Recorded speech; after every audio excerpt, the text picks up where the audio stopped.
I was saying that before I came to the house this afternoon, I passed by hospital to visit a journalist called Miracle Ibra. He's a top television journalist who was brutalized yesterday.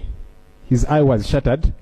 Yesterday we went for the nomination of my party's candidate, one Arias Luimbazi Nalukola, for the KAWEMPE North by-election. Honorable Speaker, after the nomination... Switch on.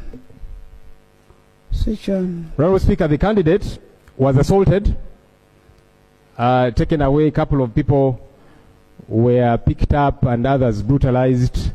This particular journalist was descended onto by men in JAT uniform. JAT is Joint Anti-Terrorist Task Force. These are people who are meant to go out there and deal with terrorists.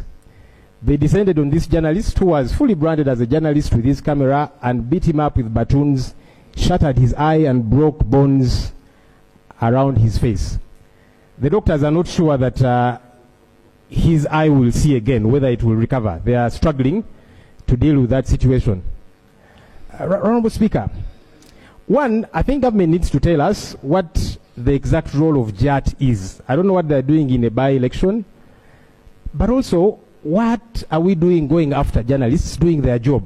The other day, the Right Honorable Prime Minister said that I normally make government look bad, and then she actually used the word that is not in the English dictionary. She said I'm always dirty in government. But there are things that government does that makes it look dirty on its own without my help and without anyone's help. I don't even know if the Minister for Information and government generally has reached out to this journalist to establish the goings on and ensure that he gets proper treatment. Honorable Speaker, we have got laws in this country.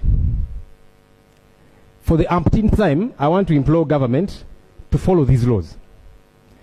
If it is keeping law and order, police has got to do that, and again, within the confines of the law.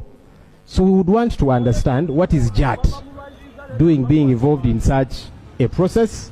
Why are they picking up people, beating them up, beating up journalists who are doing their job as a journalist? Their weapon is a camera. Government.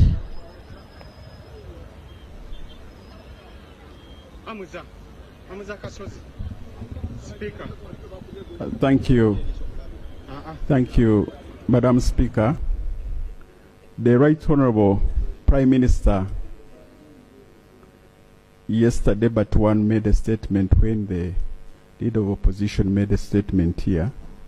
What he's saying, we sympathize with the person who has been injured, and also to note that some of these actions are not sanctioned by government, but also it's important, you can imagine now, it's important that when you come on the floor of the House, you come at least with some details so that we know where to start from.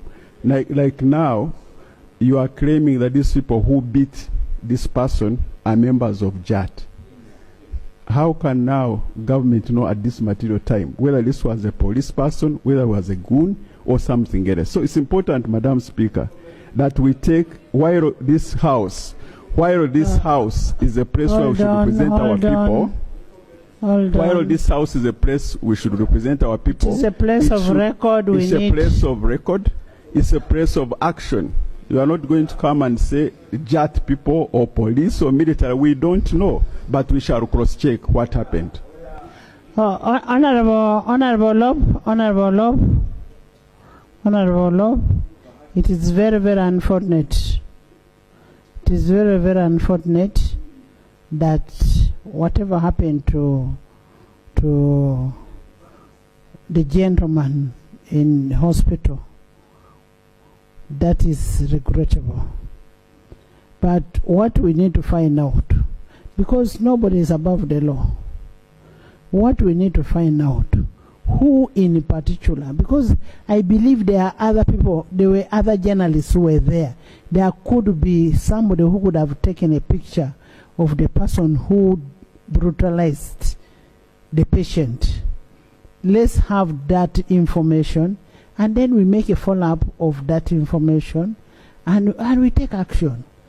I mean, government cannot sanction and say go and brutalize so and so.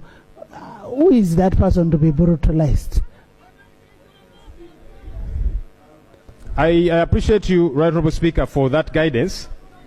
You see, for us normally what we require is that government takes swift action against these fellows who operate outside the law. Then people will know you are cracking down. Now, regarding information about all of that, government came to this parliament and was appropriated billions of shillings to put CCTV cameras within town. So I'd expected government, through the Minister of State here, to say we are going to immediately follow up this matter, because you have got CCTV cameras, as opposed to going on quick defense. Honorable. And I can also direct you to the hospital where he is. He's in Zambia Hospital. He's called Miracle Ibra. Honorable, he who alleges must prove beyond reasonable doubt. You have said it is the government and it is the judge. Please bring. I mean, we must put these people to where they belong. We must hold these people accountable.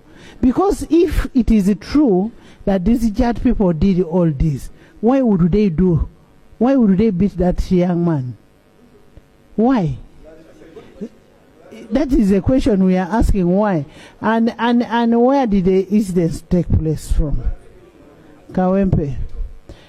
Honorable Minister, maybe you need to check it out with the Internal Affairs. If you have the cameras there, we could be able to find out.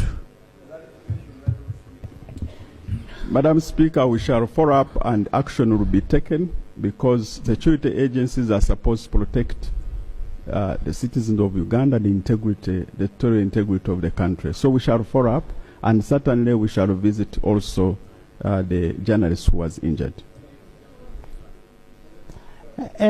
Honorable Minister, please take time off and visit the journalist who was beaten and give us a feedback, and we see how best can be handled.